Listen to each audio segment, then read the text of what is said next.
One of the more interesting optics on the market has been the Trijicon VCOG. Many of you guys are aware of the Trijicon ACOG series, a fixed magnification scope that is extremely robust, very durable. It's been around for 20 plus years. But the VCOG is a scope that is interesting because it starts to bridge the gap between a traditional LPVO in a 1:6 or 1:8 range, and it takes some of the qualities of the ACOG as far as the durability and the robustness, and it brings it over into the qualities that the LPVO provides, which are being able to drop down to a 1x magnification setting for shooting up close, and then being able to actually dial up and have also a different type of reticle and a few other things.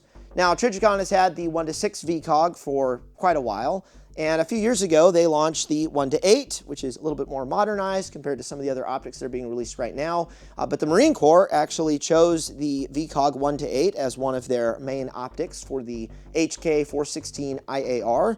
And so guys are now employing this very robust LPVO in combat settings.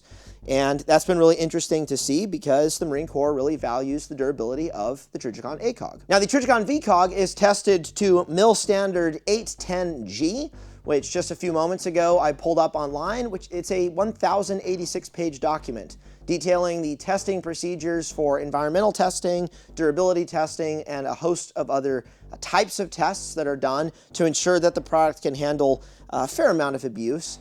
And even just yesterday, we took a couple of these out there, we threw them around on the concrete, we dropped them off of a Conex box into gravel, we chucked it out of a moving vehicle driving 25 miles an hour onto a dirt road to simulate, leaving a gun on the roof of your truck because you're forgetful, driving off and it just flying off.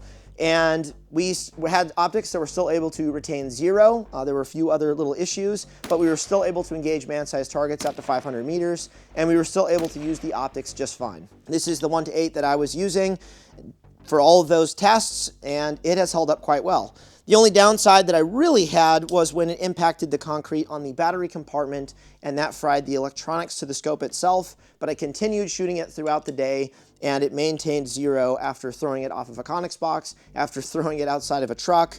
It held up surprisingly well. Glass is still clear, it's not shattered, and more importantly, the zero between magnification settings was not affected either. So even though I'm zeroing the optic on 8x and confirming zero on 8x, when I drop down to 4 or 1x, the point of aim and point of impact is the same.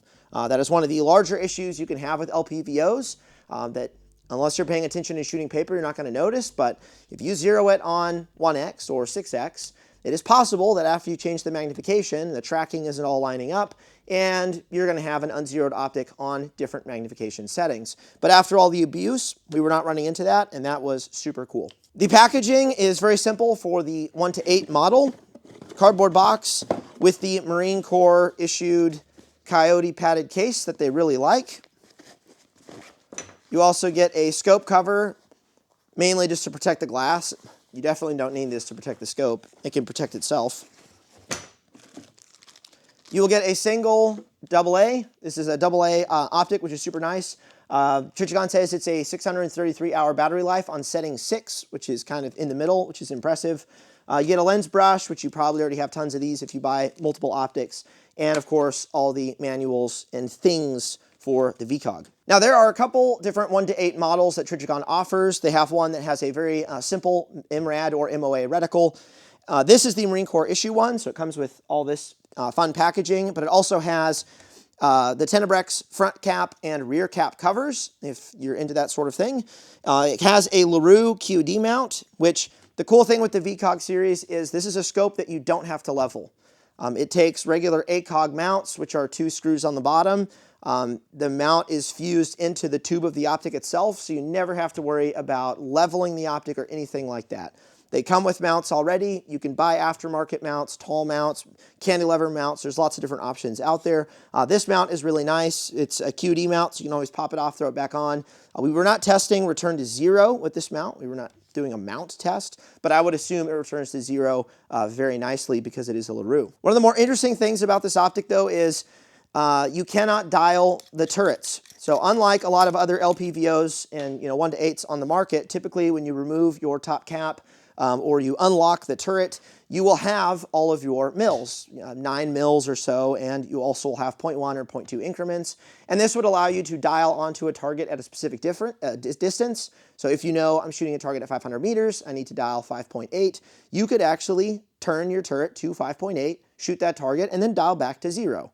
The VCOG series, though, is just a more simplistic optic in this regard, where you're just going to zero it with clicks. There's no numeric data telling you how many mils up or down you are. It's 0.1 IMRAD increments with this IMRAD model. And once it's zeroed and you're done, top cap goes back on and you're done. Now, I did a tracking test with this scope, and it does track accurately. So if you wanted to try to actually count, I'm going to count 20 up and then count 20 down. You could do that if you were dialing onto a specific target, but I don't recommend that. You're probably going to miscount one of the clicks or a couple of the clicks, and then you're not going to be zeroed once you come back down to what you think is 0. So there's no, you're not going to be able to dial on targets with this scope. You're not going to be able to utilize speed drop. But the nice thing with that is this is a scope that's really fast to zero. You don't need to worry about re-zeroing your turrets and playing with screws and stuff. Once it's zeroed, throw the caps on, you are done. The reticle inside of this is pretty good. It's not too bad. This one has the wind dots on the sides, which is really nice. There are other models that do not have that. I was able to engage very small targets just fine because this is an 8x magnified optic. The center reticle is very fine, which I really like. But since you're not dialing on anything, once you go past 200, you're going to be holding on targets unless you do like a 36 300 meter zero or something. I recommend zeroing this at 100 meters and then understanding your mil holds. You could even print out a little dope sheet on your stock or something, just so you have a little bit better understanding of where you need to hold inside the scope, whether it's 2 mils, 3 mils, 4 mils, in order to make an accurate engagement. The VCOG has an adjustable diopter, so as you are setting the scope up, I definitely recommend you get this set on whatever magnification you are looking for so you have the clearest image possible. And then when you're done setting that, it's just going to twist with the rear right here. You can throw your T.REX rear back on. That's going to help protect it from adjusting and moving, and then you'll be good to go. Now, one of the complaints to the Trijicon VCOG is weight. It is a heavier optic, but the funny thing is when you actually compare this particular optic, which has a QD mount, which has flip covers, we'll stick these on for the weight,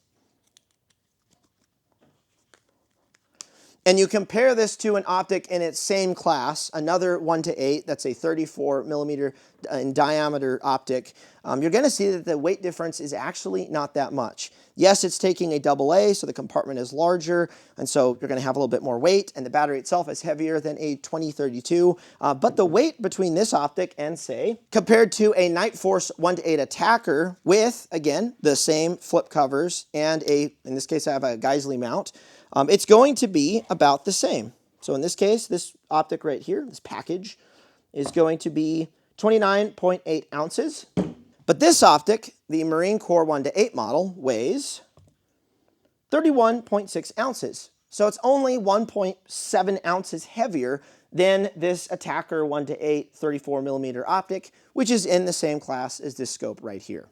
If you run into eye relief issues, maybe you like to retract your stock a little bit further forward, and you stick this all the way in the front of the upper receiver, do not bridge if you can help it.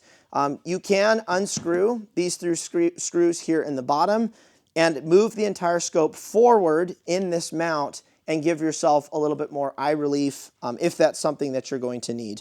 In this case, I have a traditional thumb screw, ACOG thumb screw mount on this IAR on this 1:8, and I had to position it a little bit further forward because I wasn't getting the eye relief that I wanted. This guy right here, I slapped it on this gun yesterday, pulled my stock all the way out, -1, and I had good enough eye relief that I didn't need to get in here and play with the screws, and I just immediately started blasting with this, and it worked really well. If you have any other questions about the Trijicon VCOG series of scopes, go ahead and email us at team@trex-arms.com.